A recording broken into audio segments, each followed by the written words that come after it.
നമസ്കാരം. മെട്രോ മാറ്റിനി ന്യൂസിലേക്ക് സ്വാഗതം. ഇക്കഴിഞ്ഞ ദിവസമാണ് ബാലയ്ക്കെതിരെ മകൾ അവന്തിക രംഗത്തെത്തിയത്. അച്ഛൻ മദ്യപിച്ച് അമ്മയെ ഉപദ്രവിക്കാറുണ്ടായിരുന്നുവെന്നും ഒരിക്കൽ ചില്ലുകുപ്പി തനിക്കെതിരെ എറിയാൻ ശ്രമിച്ചുവെന്നും തനിക്ക് അച്ഛനെ കാണാനോ സംസാരിക്കാനോ താല്പര്യമില്ലെന്നും മകൾ വ്യക്തമാക്കി. പിന്നാലെ മറുപടിയുമായി ബാല എത്തി. മകളോട് തർക്കിക്കാനില്ലെന്നും ഇനി ഒരിക്കലും അച്ഛനെന്ന അവകാശവാദമായി വരില്ലെന്നും ബാല വ്യക്തമാക്കി. ഇതോടെ അവന്തികയ്ക്കെതിരെ സമൂഹമാധ്യമങ്ങളിൽ വലിയ രീതിയിൽ സൈബർ ആക്രമണം ഉണ്ടായി. തുടർന്ന് പ്രതികരണവുമായി അമൃത രംഗത്ത് വന്നു.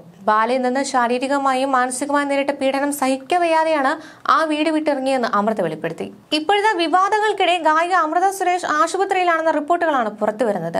സഹോദരി അഭിരാമി സുരേഷാണ് സോഷ്യൽ മീഡിയയിലൂടെ ഇക്കാര്യം അറിയിച്ചത്. ആശുപത്രിയിൽ നിന്നുള്ള അമൃതയുടെ ചിത്രവും അഭിരാമി പങ്കുവച്ചിരുന്നു. എന്നാൽ ഇപ്പോൾ അഭിരാമി ഈ പോസ്റ്റ് പിൻവലിച്ചിട്ടുണ്ട്. അതുകൊണ്ട് തന്നെ എന്താണ് സംഭവിച്ചതെന്ന കാര്യത്തിൽ ആരാധകർക്കിടയിൽ ആശങ്ക ഉടലെടുത്തിരിക്കുകയാണ്. മതിയായി, എന്റെ ചേച്ചിയെ ഏതെങ്കിലും തരത്തിൽ ഉപദ്രവിക്കുന്നത് അവസാനിപ്പിക്കൂ. ഞാൻ നിങ്ങളെ വെറുക്കുന്നു. അവരെ ജീവിക്കാൻ അനുവദിക്കൂ. നിങ്ങൾക്ക് ഇപ്പോൾ സന്തോഷമായില്ലേ എന്നായിരുന്നു കുറിപ്പ്. ഇതോടൊപ്പം കാർഡിയാക് ഐസിയുവിന് മുന്നിൽ നിന്നുള്ള ചിത്രവും അഭിരാമി പങ്കുവച്ചിട്ടുണ്ട്. എന്നാൽ എന്താണ് അമൃതയ്ക്ക് സംഭവിച്ചതെന്ന് വ്യക്തമല്ല. പോസ്റ്റും ചിത്രവും അഭിരാമി പിൻവലിച്ചതോടെ ആരാധകരാകെ ആശങ്കയിലാണ്. അധികം വൈകാതെ തന്നെ താരവും കുടുംബം വ്യക്തത വരുത്തുമെന്നാണ് സോഷ്യൽ മീഡിയ കരുതുന്നത്. കഴിഞ്ഞ കുറച്ച് ദിവസങ്ങളായി സോഷ്യൽ മീഡിയയിൽ നടക്കുന്ന പ്രശ്നങ്ങളുടെ അനന്തരഫലമാണ് സംഭവമെന്നാണ് കരുതപ്പെടുന്നത്. ബാലയ്ക്കെതിരെ മകൾ രംഗത്തെത്തിയത് വലിയ വിവാദമായി മാറുകയായിരുന്നു. ബാല തനിക്കും അമൃതയ്ക്കുമെതിരെ നടത്തിയ ക്രൂരതകൾ വിളിച്ചു പറയുകയായിരുന്നു മകൾ. പിന്നാലെ ബാല മറുപടിയുമായി എത്തി. ഇനി മകൾക്ക് അപ്പയില്ലെന്നും മകളോട് തർക്കിക്കാനില്ലെന്നുമായിരുന്നു ബാലയുടെ പ്രതികരണം. മകൾക്കെതിരെ സോഷ്യൽ മീഡിയ ആക്രമണം ശക്തമായതോടെയാണ് അമൃത പ്രതികരണവുമായി രംഗത്തെത്തിയത്. ഗുരുതര ആരോപണങ്ങളായിരുന്നു ബാലയ്ക്കെതിരെ അമൃത ഉന്നയിച്ചത്. ബാല തന്നെ ശാരീരികമായി ഉപദ്രവിച്ചിട്ടുണ്ടെന്നും താൻ ജീവനം കൊണ്ട് ഓടിയതാണെന്നും അമൃത തുറന്നു പറഞ്ഞു. താൻ ബാലയുടെ രണ്ടാം ഭാര്യയായിരുന്നുവെന്നും ആദ്യ വിവാഹം മറച്ചുവെച്ചാണ് ബാല തന്നെ വിവാഹം കഴിച്ചതെന്നും അമൃത ആരോപിച്ചു. പിന്നാലെ അമൃതയ്ക്ക് പിന്തുണയുമായ ബാലയുടെ മുൻ ഡ്രൈവറും അമൃതയുടെ സുഹൃത്തുക്കളും ഒക്കെ രംഗത്തെത്തി. അമൃതയുടെ ആരോപണങ്ങൾ ശരിവെക്കുന്നതായിരുന്നു ഇവരുടെ എല്ലാം പ്രതികരണങ്ങൾ. ബാലയുടെ മുൻ ഭാര്യ എലിസബത്ത് നേരിട്ടതും സമാന അനുഭവമാണെന്നാണ് അമൃതയുടെ സുഹൃത്തിന്റെ വെളിപ്പെടുത്തൽ. ബാല എലിസബത്തിനെ മാനസിക രോഗിയാക്കി ചിത്രീകരിച്ചെന്നും അവർ ഓടി രക്ഷപ്പെട്ടതാണെന്നും ബാലയ്ക്ക് ലൈംഗിക വൈകൃതമുണ്ടെന്നും അമൃതയുടെ സുഹൃത്ത് ആരോപിച്ചിരുന്നു.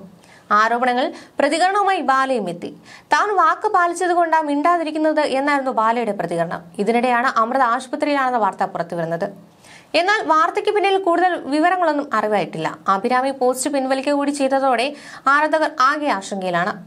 ഔദ്യോഗിക പ്രതികരണത്തിനായി കാത്തിരിക്കുകയാണ് ആരാധകരും സോഷ്യൽ മീഡിയയിൽ. നടൻ ബാലയുമായുള്ള വിവാഹമോചനവും ബന്ധപ്പെട്ടുള്ള വിമർശനങ്ങളും വലിയ തോതിൽ സോഷ്യൽ മീഡിയയിൽ ചർച്ചയാവുകയായിരുന്നു. ബാലയെ കുറ്റപ്പെടുത്തിയ മകൾ അവന്തിക കൂടി രംഗത്തെത്തിയപ്പോൾ സൈബർ ആക്രമണങ്ങൾ കൂടുതൽ ശക്തമായി. അഭിരാമി സുരേഷിനെതിരെയും വിമർശനങ്ങൾ ഉയർന്നു. സൈബർ ആക്രമണങ്ങൾ പൊറുതുമുട്ടിയ താരം പോലീസിൽ പരാതി നൽകി.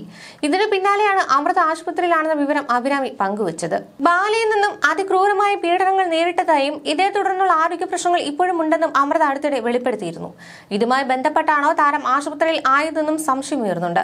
കഴിഞ്ഞ ഏതാനും ദിവസങ്ങളിൽ രൂക്ഷമായ സൈബർ അറ്റാക്കിന് താരം വിധേയയായിരുന്നു. ഇതേ തുടർന്നുള്ള സമ്മർദ്ദം ആരോഗ്യ പ്രശ്നങ്ങൾക്ക് കാരണമായി എന്നും സൂചനയുണ്ട്. അഭിരാമിയുടെ വാക്കുകൾ ഇതുമായി ബന്ധപ്പെട്ട സൂചനയാണ് നൽകുന്നത്. 18ാമത്തെ വയസ്സിൽ ആദ്യമായി ഒരാളെ സ്നേഹിച്ചു, അയാളെ കല്യാണം കഴിച്ചു. അതിനുശേഷം ചോറ് തുപ്പി പല ദിവസങ്ങളിൽ ഞാൻ ആ വീട്ടിൽ കിടന്നിട്ടുണ്ട്. ഇന്നും ഞാൻ ചികിത്സയിലാണ്. അന്ന് അടിയും തൊഴിയും കൊണ്ടതിന്റെ ആഘാതം വലുതായിരുന്നു. ഇടയ്ക്കിടെ രക്തസ്രാവം ഉണ്ടാകുന്നത് കൊണ്ട് ചികിത്സയിലായിരുന്നു. ശരീരത്തിലെ പാടുകൾ കളയാൻ ഇന്നും ചികിത്സ ചെയ്യുന്നു എന്നൊക്കെ അമൃത വെളിപ്പെടുത്തിയിരുന്നു. കാർഡിയാക് ഐസിയുവിന് മുന്നിലുള്ള ചിത്രം അഭിരാമി തന്നെയാണ് പങ്കുവച്ചത്. എന്നാൽ എന്താണ് അമൃതയ്ക്ക് സംഭവിച്ചതെന്ന് വ്യക്തമല്ല. പോസ്റ്റും ചിത്രം അഭിരാമി പിൻവലിച്ചതോടെ ആരാധകർ ആശങ്കയിലാണ്. അധികം വൈകാതെ തന്നെ താരവും കുടുംബം വ്യക്തത വരുത്തുമെന്നാണ് സോഷ്യൽ മീഡിയ കരുതുന്നത്.